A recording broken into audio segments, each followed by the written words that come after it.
and Hartford, 16 degrees. I was talking about a young man that I met at Carmen Anthony's when I went there for lunch one day, and we were talking about, how long he's been there, what's he done, and he wrote a book. I said, "You've written a book?" He says, "Yeah, Into the Muck." I said, "What does that mean?" And he told me that he was a gambler and gave it all up himself. He's through with it. Joe Turbessi is his name. He's got this book. In fact, he has a book signing Thursday night, tomorrow night, at Barnes & Noble. Joe, good morning to you. Good morning, Brad. How you doing? Good. I'm just fine. You know, it was just great to talk to you the last time I was in and the time before that about your gambling. And you had quite a habit, didn't you? Yeah, I played poker, so when I was in college and stuff like that, that's when it all started. I would play about 4 to 5 times a week, not including the online that I was playing, in addition to going to the casino. I mean, I was a big casino player, but the online poker was big at college, too. When did you realize? Now, I know that you won money, you won some tournaments, but when did you realize that you had a problem? See, for me, I started writing the book while I was still playing, and it actually just started off as like a one-page rant. I came home one night from the casino. I was so frustrated with everything, I just decided to write. And then, I was able to convince myself that going to the casino now is just research for kind of whatever I was doing. But eventually, once it started to come together, it was almost like I was telling if I was going to tell a therapist my situation, this was how it would come out. And it was then that I started to read what I had written, and it was like, there's an issue here.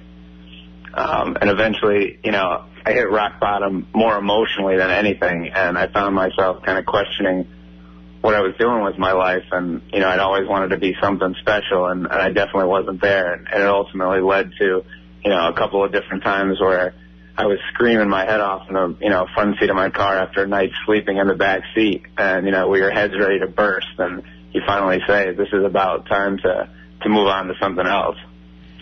Okay, explain, because I'm sure poker players will know that are listening to me, but I didn't know when I saw the book and you gave it to me, Into the Muck. Just explain to my audience, what does that mean, Into the Muck?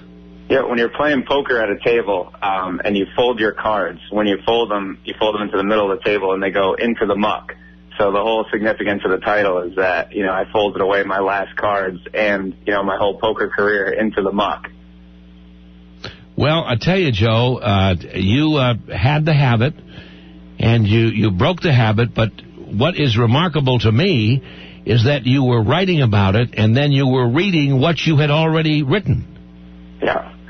It was definitely, it was almost surreal a little bit, where I was able to capture, my ultimate emotions, where it allowed me to really get inside, even though it was my own head, but I was still allowing me to get inside and kind of give myself more insight onto the situation that I already had.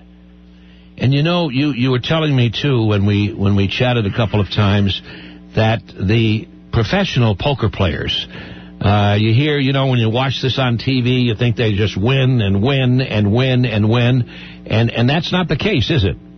No, a lot of times what doesn't get noticed is when they're on TV as human billboards, as I like to call it, where they're plastered with like the online poker logos and the different sponsorships. The majority of times they're not playing with their money on the table. They make a percentage if they actually win, but a lot of times if they're playing with free money versus, an amateur player who's playing with their rent money, it makes the odds so stacked against them.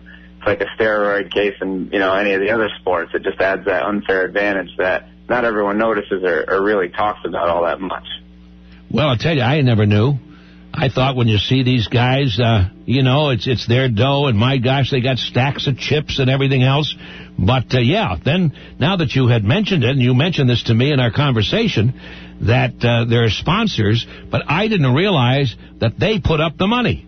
Yeah, absolutely. And the biggest thing that's a little disconcerting for me, especially, being a young kid when I started playing, in my 20s, you don't think about that kind of stuff. And when you see these poker players really pushing to build the sport without really, acknowledging any of the ramifications that can take place, they're building the sport so that their sponsorship money doesn't go away. I mean, it's all about their annual income versus, the safety of, our children, which is, that's what I really call out to, certain poker players in the book, where it's like, you need to take a stand and really tell people the other side, because it needs to be a balanced picture painted, and then let people make their own decision as far as if they want to do this or not.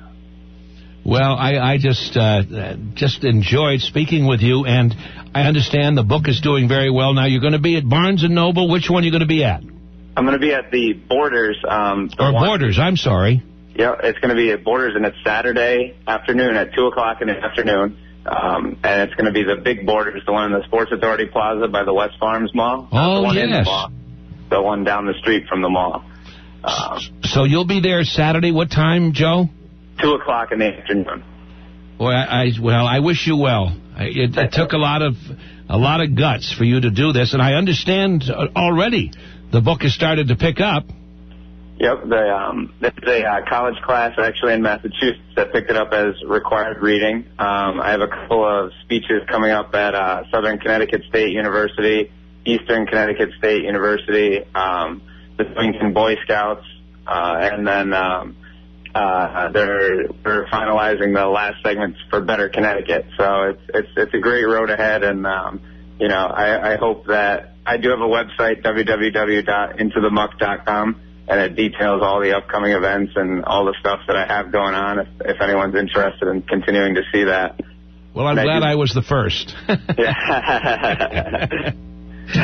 But again, and I know Carmen thinks a lot of you and wanted you to have this shot and gave it to you, but I didn't know till I met you. And as I said, you never know who you're going to meet along the way, but just to talk with you and your presence. I wanted to say that to my radio audience, Joe. You have tremendous presence for a young man, and you know what you're talking about. And I'll tell you, with all of these up-and-coming events, with the Boy Scouts, with this, with that group, you're going to help a lot of young people that probably, if they didn't hear from you or didn't read this book, would have gone the same way as you did when you were just getting ready to go to college. So congratulations. Thank you again, and I know you'll be successful at Borders on Saturday night. Thanks again, Joe. Thanks so much for having me. Joe Turbessi, real nice kid, terrific kid, and I enjoyed speaking with him. And I've got the book in my hand here, Into the Muck, and then there's a dollar bill across the cover page. Picture George Washington on the dollar, and it just says, finished.